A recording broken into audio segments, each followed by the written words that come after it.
Welcome to the Diva Life Show, where music meets fashion, culture meets travel, and we explore the stories of extraordinary artists and entrepreneurs. Welcome to the Diva Life Show. Today on the show, we welcome award-winning image consultant and TEDx speaker, Kendra Porter. Kendra Porter merges over 20 years of event marketing expertise with her talent as an award-winning image consultant, wardrobe stylist, and TEDx speaker who's worked with thousands of clients to help women who want more own their space and create a life they love.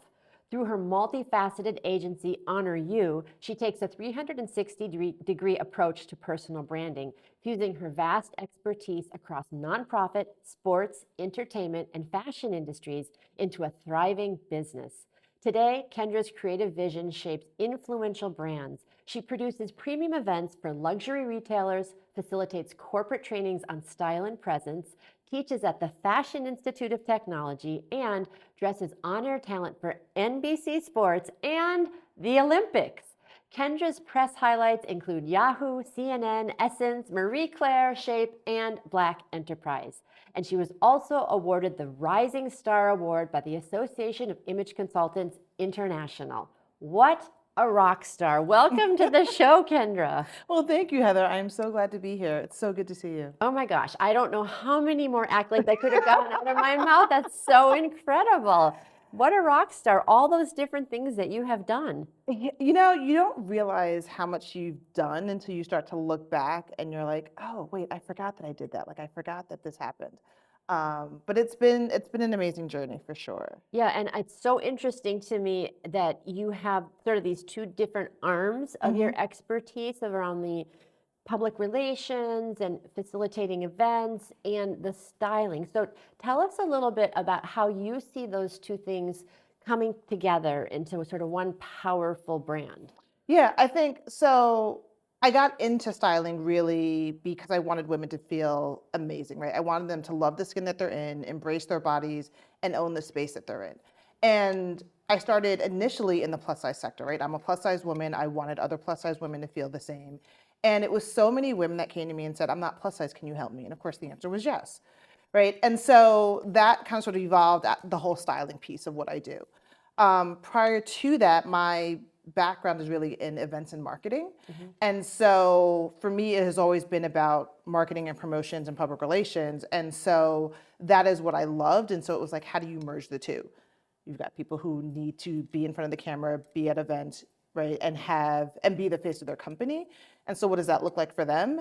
And for them to also feel good about who they are and stand in that space, knowing that, right, they embrace their skin, they are confident, and they're ready to kind of sort of take it to the next level, whatever that may be for them. Yeah, and in today's age, when we have the internet and Instagram, it's a visual world, and we all are the face of our business. And if you don't have a business, of your brand, whether you're, you know, a stay-at-home mom or a business owner or you know, a nonprofit organizer, whatever, it's visual. And so it is like you have to kind of be your own PR person in a way to really stand out and have a presence, don't you think? 100%.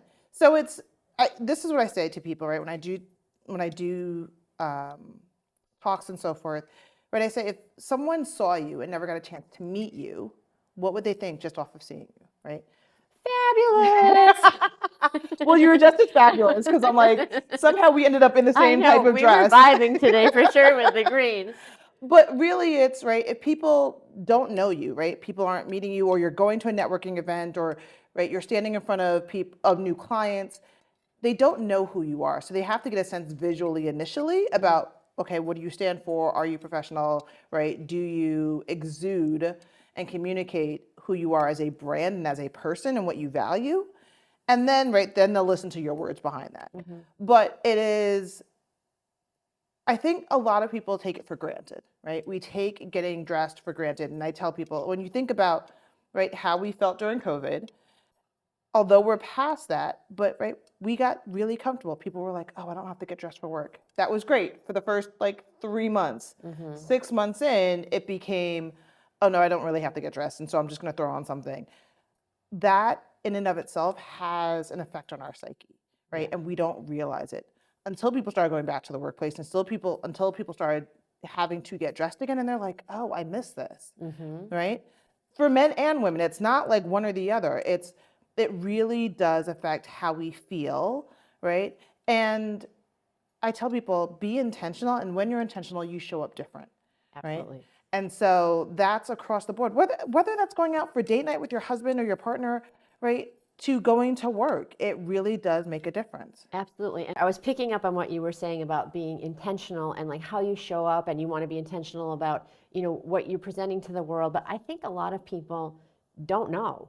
They Right. don't like be intentional. What does that mean? I know I want to look nice, but what is my brand? Like, don't you think that that's where people struggle, don't you think? I do. And it's funny because when I ask people about what that means for them, they're like, well, I want to be professional. Okay, but what does professional actually mean? Yeah. Right? What does that truly mean for you? And for everybody, it's different. So it's not one particular thing. But I talk to them about like, what are the characteristics they want to be known for, right? So forget about just the visual side of things, right?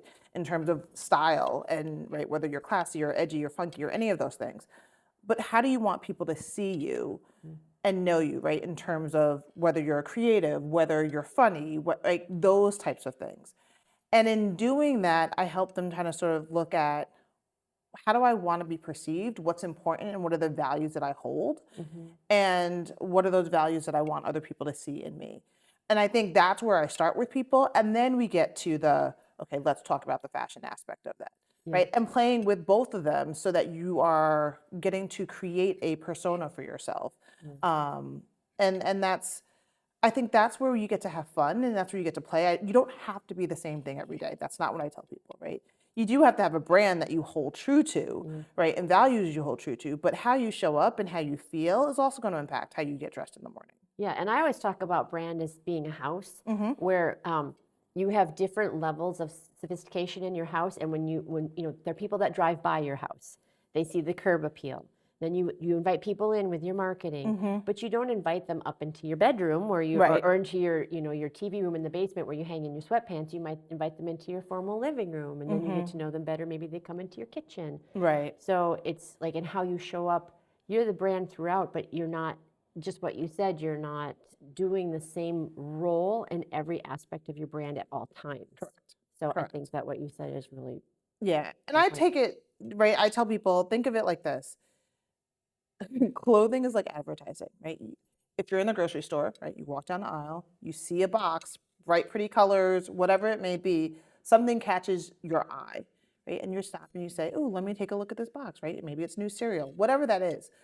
That's the same for people. Like the visual aspect of products and goods is also how we see people and how we see the world, right? We look for beauty, we look for things that are going to catch our eye, whatever that may be. And so it's, how do you do that for your fashion, but also for yourself? Because it's not always just about getting dressed for others and your branding in that sense. It's also about, how does it make you feel, right? Because if we're throwing on sweats every day, we're not going to feel the same as when we throw on sexy lingerie, right? Like we stand differently. And so it's understanding how what we wear, the colors we choose, the fabrics that we like to feel on our bodies, how all of that impacts how we show up. Yeah, I'm a very tactile person, and I don't think you have to give up comfort to look great. No. And I think that a lot of people have that, like, I can either look good or I can, be sloppy. And it's like, if something does not feel good to me, it's really hard for me to put it on. Yes. So.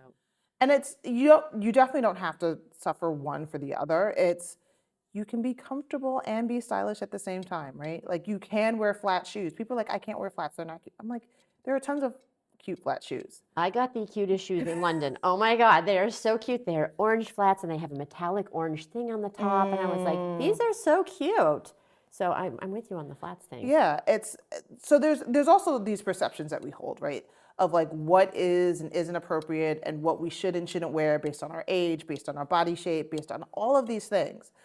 And it's like, understand what's going to work best for you, your body, your coloring, your lifestyle. Because what works for me is not necessarily going to work for you, right? And so having people start to understand what that means for them is really important. And I think that's the piece where people are like, oh, I didn't realize. I want to ask you something. Yes. I have mixed feelings about this, and I've heard both sides of this. Okay. Okay, so for a long time, sort of the beauty standard is the hourglass shape. Yeah. And, on the one hand, it's, there is like science behind it because of symmetry. And like things that are symmetrical are generally perceived to be very beautiful. But very few people have symmetrical bodies. So and as image consultants, a lot of us are taught to create the illusion of an hourglass figure by balancing your features. But I've also heard it the other way. It's like, screw that. Like, this is my body. I'm dressing this whatever shape it is without regard to that because it makes me feel good. Right. So where do you stand on this? So Tell us, Kendra.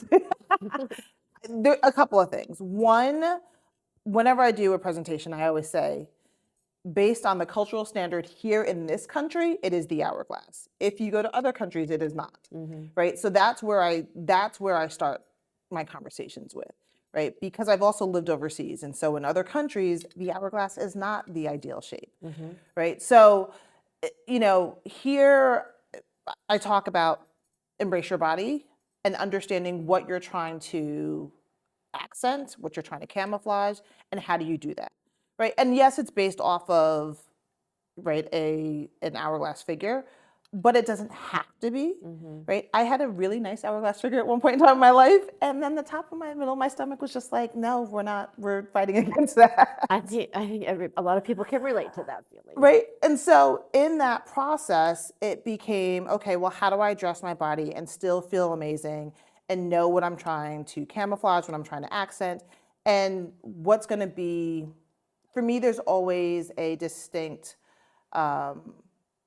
statement piece, right? Whether it's a leather jacket or jewelry, right? There's something that's going to be the statement. And so for me, I tell people, like, think about it that way. What are the things that you really want to accent? And what are the things we want to camouflage? And here's how you do that, right? With fabrics, with color, with patterns, so that they can then play and start to see for themselves, right, what they really like and feel. Yeah, I love that. And you mentioned being overseas, and I really want to get into more of your story because you are so freaking fascinating.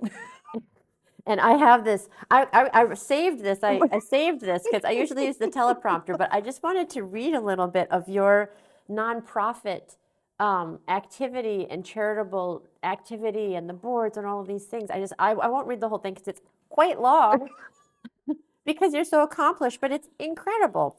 Prior to her fashion, her experience in corporate and nonprofit sectors crossed international borders with such organizations as Gender Development Institute, Climate Change Mitigation and Adaptation Summit in Ghana, where she served as a delegate, and as well as the Youth Institute of Science Technology in West Africa, where she served as an administrative consultant and helped open its elementary and high schools. She served on the board of directors, including University of Massachusetts Alumni Association. Go UMass. Yes, I know you're a very big supporter of UMass. I am. The Hope Africa Foundation, founded by the NFL Detroit Lions. And it just goes on and on and on and on. So talk to us, and I'll put my little star back there.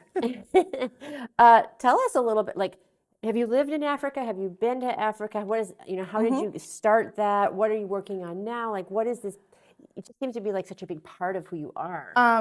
Yeah, so, right, I haven't been in fashion all of my life. So I've done this for over a decade at this point, but prior to, I worked in nonprofit for almost a decade, right, starting nonprofits, running nonprofits, and I think Africa was going to Ghana, let me say it that way, right, because Africa's a continent, right, Ghana's the country where I lived, and it's where I initially helped another UMass alum start her school. Go UMass. Go UMass. And so I helped her initially start the school there, and then went back and served as the interim headmistress for some time. And it was an amazing opportunity, right, to live abroad, to kind of sort of see how things work elsewhere. And we had never had anybody on the ground full time. And so it was like, okay, how do we really look at creating processes and protocols, right, for the school? It's when you live elsewhere, it gives you a completely different perspective of the world, right? And when you see the images that you see of the continent and, right, all of the disparity that may happen, there's a different perspective when you actually live within that culture. and you see all of the joy, all of the love, all of the community that's there, and it's a very different lifestyle. And so it was a beautiful opportunity to do that, and served on the board for some time afterwards. And it for me it was, how do I make more impact? So then I ended up becoming part of the board for Hope Africa, which was actually started by another UMass alum. Go UMass. UMass, James Ahedabo. And so he, my part in that was, we had gone to Haiti when Haiti had their, oh my Lord, why am I blanking out? Revolution or No. hurricane? I don't know. The earthquake. I was like, wait, I'm like hurricane, blanking. earthquake, something. When they had the earthquake, and so we had gone and helped and being on the ground, and it was you get to really see the haves and have-nots. You get to see what happens across the country, across the Capitol. We met with the president. There were just so many different facets of life that you get to see, and you get to understand people's. You met with the president of Haiti? Yes. See people, see what I'm saying? See what I'm saying? Okay, go on. But so it was an amazing opportunity. And so it just, right, for me, it was, how do you continue to impact people? And so that's kind of sort of been, for me, I think what I do is I always serve. I'm here to serve people. And so it started in nonprofit. Now it's working with clients in fashion and serving them and where they are for their emotional needs and all of that. But it was always about serving and making the world a better place. And I know that sounds so cliche, but it is about impacting people. Yeah. Right. And so now I am working with, I work with a group. So there's a company called Prosper Nonprofits, from a gentleman named Kevin Fleming, who also now is a UMass alum. He was not a UMass alum at the time. We're gonna have to license this show to UMass. Here's your marketing. But listen, UMass, I bleed maroon for sure. But it was, he and I actually worked in advancement in nonprofit for UMass together. And then he went out and did his own thing. I was doing my own thing. And he was like, I'd love to have you on board, right, to help strategize with other organizations as we work with them and as we need it. And I said, absolutely. So that's kind of sort of where I continue to, try and help where I can. Yeah, that's amazing. And I know that in reading the intro, you talked about really wanting to help women own their space, women who want more, create the life they love. And you've had such an adventurous life, bold life. You've gone to Africa, you've gone to Haiti. You've worked with Olympians. We'll get into that. But you've done all these things, and I know it's part of your mission. And so, what is the message that I know you want to help women create the life they want, but what is the message that you want them to know about doing that? That anything's possible, right? And I think you and I had this conversation earlier on about really being able to create what it is that you want, right? Creating a life that you want. And so I have always been the child that was not easily tamed, right? I wanted to do what I wanted to do when I wanted to do it, and was like, no, I'm gonna get punished for that, but that's okay. Like, I'm still gonna do it, right? Like, that was the kid that I was. Lord knows, I'm like, God bless my parents for taking care of me and raising me. But it was really about, how do you find the things that you're passionate about and that you enjoy and do that, right? Do that thing. And I think it's easier clearly when we're younger to do that. I think people get to a point in their lives where they're like, no, I'm established doing whatever job it may be that they're in. And then they're like, I have a family now, I've got kids, right? I've got responsibilities. And while that's all true, that doesn't mean that you have to suffer for your responsibilities, right? Yeah. And I also think that that's true. It's kind of like when you're younger, everything's possible, and then you kind of get in the middle, right? But I also think on the other side, when your kids are a little bit older, I think there's sort of like a rebirth of your passions. And it's like, whoa, I have limited time here. I don't have the same responsibilities I did 10 years ago. What else is possible? Right. So. And listen, a lot of people look at me, and it's funny because a lot of people think I'm a lot younger than I am. Got good genes. I will thank God for that. But the deal is this, right? So my dad passed 4 years ago, right? And he passed at 81. I was 44. That was August of 2020. I was 44 in that coming February. And I said, if I'm blessed to live another 44 years, what am I going to do with the rest of my life, right? Like, what does that look like for me? Now, mind you, my father got his PhD when he was 70. So like he had like continuously, right, worked, got his education and all of the things. So that doesn't mean that you have to stop, right? It does mean you need to reassess and look at like, what do I want to invest in, right? For me, for my life, for my family, all of the things. I became the caregiver for my dad and for my mom, who both have Alzheimer's, right? And it was, and it has been and is a challenging part of life. Nobody prepares you for taking care of your parents. But I also know that I also need to run my business, right? Do things for me and not let that also slide. And so it's trying to find the balance between the two of what that looks like. Yeah, and it's I'm so sorry that you're going through that, and it's like a reminder, you know, that your time, all of our time is limited. So you got to do what you want to do. Well, I want to ask you, I want to push just a little bit further in that. Though, if someone is sitting there going, oh well, that's easy for you to say, Kendra, because you were the child who just did what you wanted to do, but I'm sitting over here and I've got a family and I'm in this job and I don't have that joie de vivre and the confidence. What would you say to that person who feels like it's for you, it's for other people, but it's not for my situation is different? You know, I say start small, right? Figure out what that first step is that you can take towards your dream, whatever that is. And sometimes that really means figuring out what your dream is, right? So writing that down, having a way to say, okay, here's if no holds barred, right? Money's not an issue. If I could do whatever I wanted in the world, what would that be? What would it look like, right? Sometimes it just starts there because you have to have a passion for something, I think. And it's the more you write it out, the clearer you get about what you do and you don't want.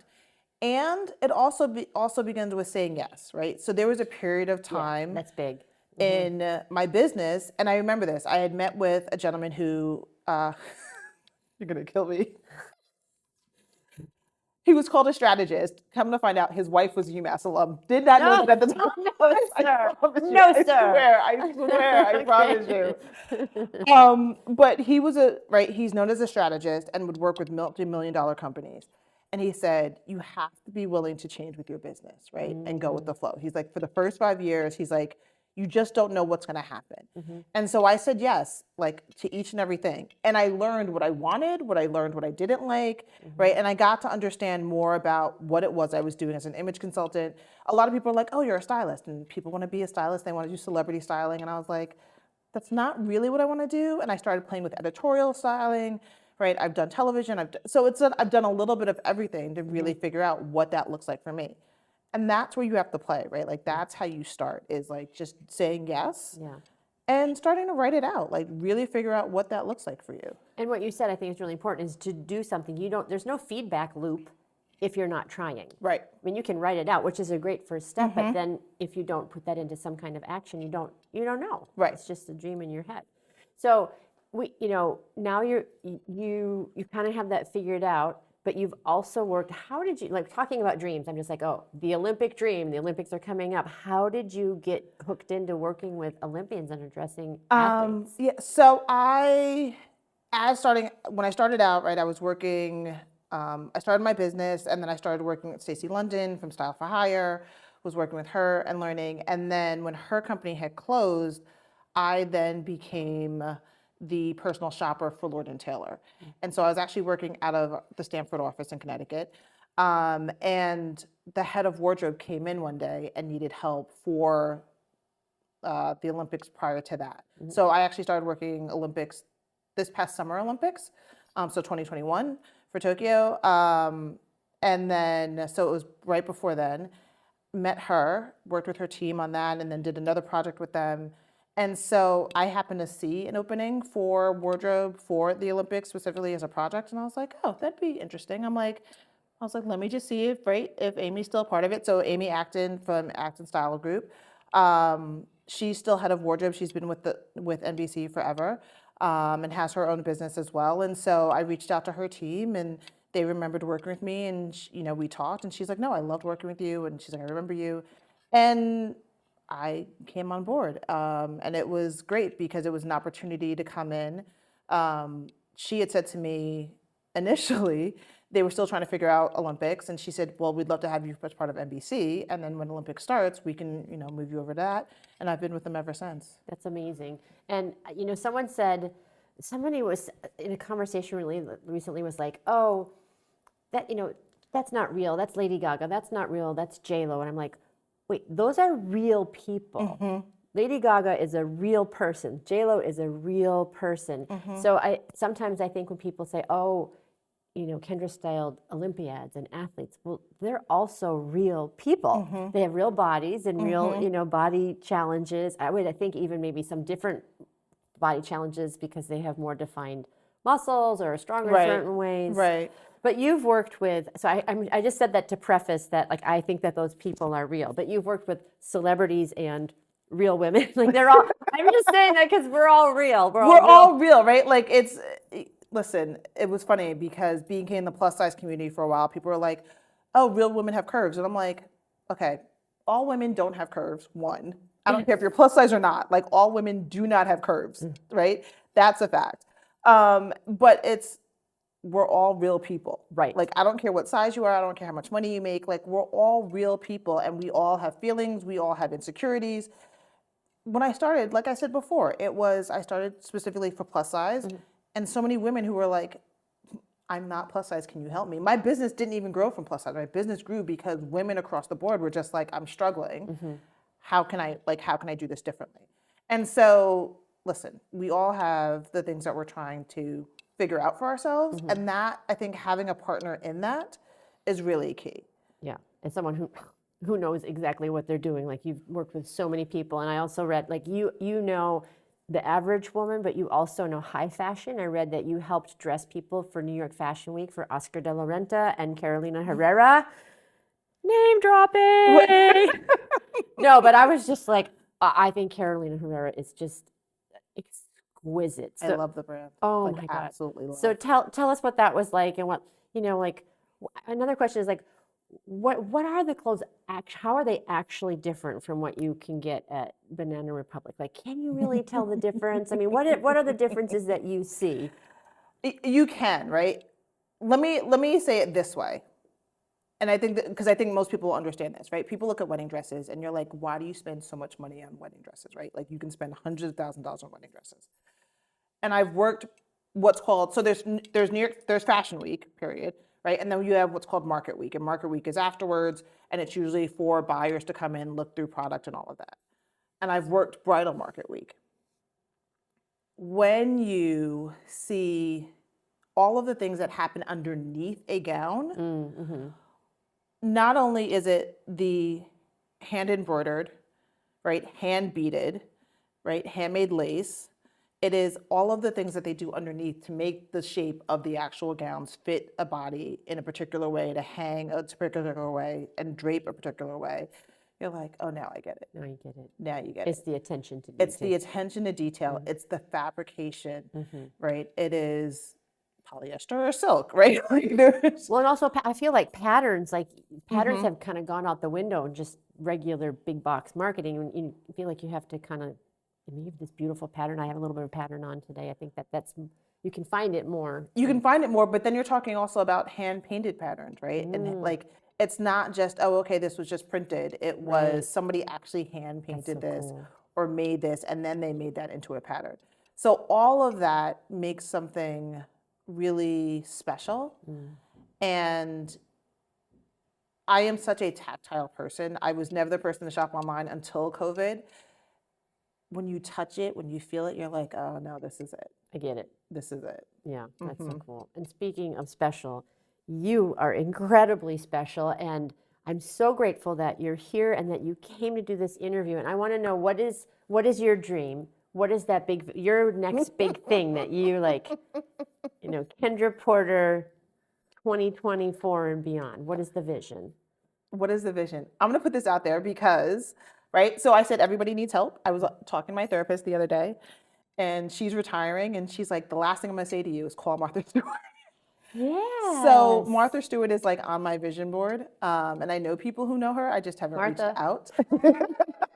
I love you. I adore you. I'm like, I think she's phenomenal. And so I look at women who I can learn from and what that looks like, right? And taking that to the next level. I think for me, I am trying to get back to my roots of why I started, which is really to impact women and impact women in a much larger fashion than just the fashion sense and just style, but really embracing who they are, who they want to be, and helping them get to that next level. That's amazing. That's amazing. And I see you doing that in all of the different paths that you've taken of your nonprofit and just impacting people and globally, and different people of different walks of life, from very glamorous to the average person, to different sizes, different shapes, all of those things. You are an equal opportunity helper. And I really admire that. I'm so glad that I know you and that you came and shared your fabulousness with us. And I just think that you are the best of what I think of when I think of diva. So I'm curious, I always ask, what do you think of when you think of the word diva? When I think of the word diva, I think of a crown. That's what I think. Yeah. I think of a royal crown when I think of diva. But I think it's embracing a life that you love, right? And owning the space that you're in. It's what I do, right? It's what I help people and teach people how to do. It's knowing who you are and standing in that proudly. Well, I see that in you, and you are a queen and a diva. Oh, we will put our thank you. crowns on. Thank you so much for coming and spending your time with us. No, thank you for having me. I love it. Absolutely. And thank you to all of you for joining us. And as always, until next time, here's to hitting all your high notes. Take care. Bye-bye. Thank you so much for joining us for this episode of The Diva Life. I hope you enjoyed the show. And be sure to join us next time as I interview another amazing artist or entrepreneur. Until then, as always, here's to hitting all your high notes. Take care. Bye-bye.